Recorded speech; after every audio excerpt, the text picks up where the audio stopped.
pessoal, tudo bem? Estamos aqui novamente para mais uma aula de história, vamos lá? Olha só, na última aula de história nós falamos um pouquinho sobre as cruzadas. Nós vimos que as cruzadas foram expedições convocadas pela própria Igreja Católica por diversos papas para que a cidade de Jerusalém fosse reconquistada pelos cristãos, já que a cidade de Jerusalém estava nas mãos dos islâmicos. Muito bem, foram ao todo, nós vimos 8 cruzadas.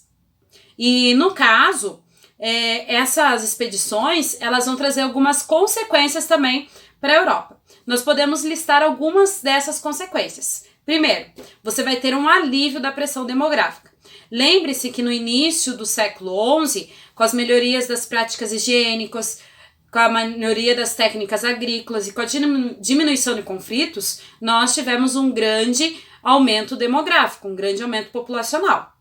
Esse aumento populacional, ele vai gerar consequências ali para a Europa. E muitos territórios vai começar até mesmo a faltar comida. A produção ela não vai dar conta de tantas pessoas que ali viviam. Quando houve as cruzadas, então houve um alívio nesse crescimento demográfico, já que muitas pessoas morreram nesses conflitos entre islâmicos e cristãos. Outra consequência que nós temos é que as pessoas começaram a enxergar uma outra forma de vida, não mais presa necessariamente à terra. Então aquele camponês, né, que sempre foi ensinado, você é camponês porque Deus quis assim, você nasceu camponês, vai morrer camponês, ele começa a enxergar que tem uma outra forma de ele subsistir, de ele ter a sua sobrevivência, não só trabalhando ali para o senhor feudal. Ele percebe que através, das cruzadas, ele podia manter contato comercial com outras localidades, trazer produtos de lá e vender esses produtos ali na Europa. Então essa é uma nova possibilidade para esses camponeses. Outra coisa que se estabelece a partir disso é o comércio entre o Oriente e entre o Ocidente, coisa que antes não estava existindo. Havia uma separação entre Oriente e Ocidente, porque cada um vivia ali, por exemplo, na Europa, cada um vivia dentro do seu feudo, tinha suas coisas para sobrevivência, plantava, colhia, se alimentava daquilo que tinha plantado. E agora, com as cruzadas, eles puderam estabelecer esse comércio e trazer produtos, então, do Oriente para o Ocidente. Com isso, vai surgir uma nova classe social. Durante a Idade Média, nós vimos que tinha 3 classes, que era o clero, a nobreza e os servos ou camponeses. Agora, surge uma 4ª classe, que vai ser a burguesia. Então, a ordem social ela acaba se alterando também por causa das cruzadas.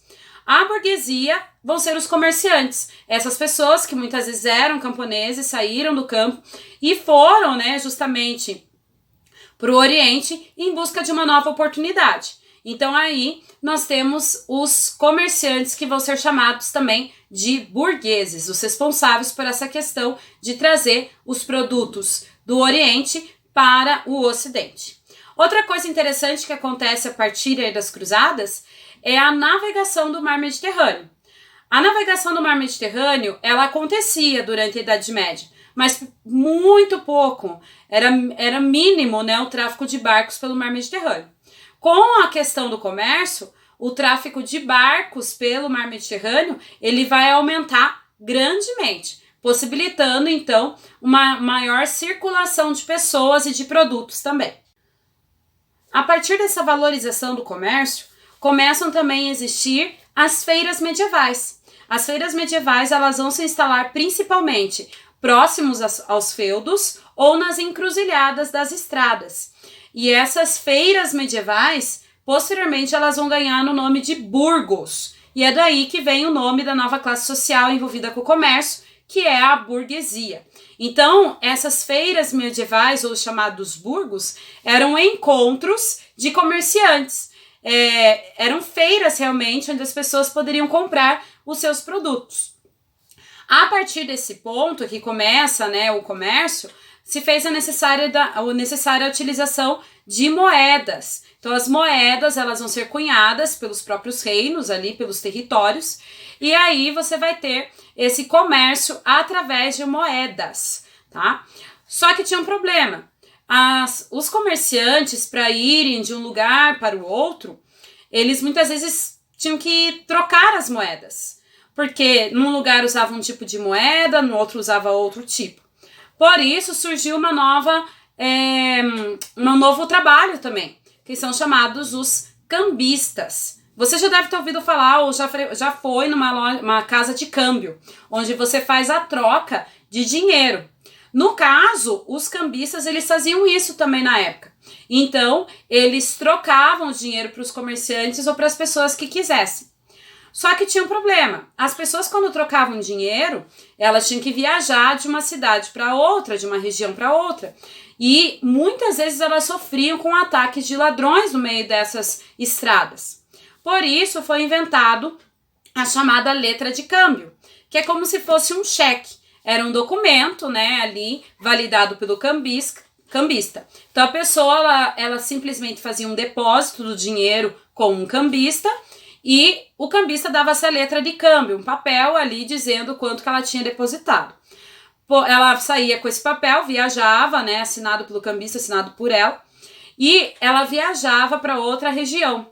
Nessa outra região ela encontrava um cambista e acabava trocando então a letra de câmbio. E assim funcionava, né, durante ali esse período da Idade Média. Outra coisa interessante da gente perceber é que vão surgir oficinas. Antes, as pessoas faziam seus produtos artesanais individualmente. Então, cada uma delas estava precisando de um sapato, ela que ia costurar o sapato, precisando de uma roupa, ela que ia fazer a sua roupa, pegar o tecido e fazer a sua roupa, ou às vezes até mesmo fazer o tecido para depois fazer a sua roupa. Com essa questão do comércio, as coisas começaram a se alterar. Muitas pessoas que sabiam costurar, elas acabaram ficando, se unindo, podemos dizer assim, no mesmo lugar para fazer aquele tipo de ofício. Isso foi dado o nome de corporação de ofício. Na corporação de ofício tinha o dono da corporação, que era o mestre, né, o cara que sabia fazer tudo. Você vai ter o jornaleiro, que é a pessoa que sabe o ofício e vai trabalhar por jornada.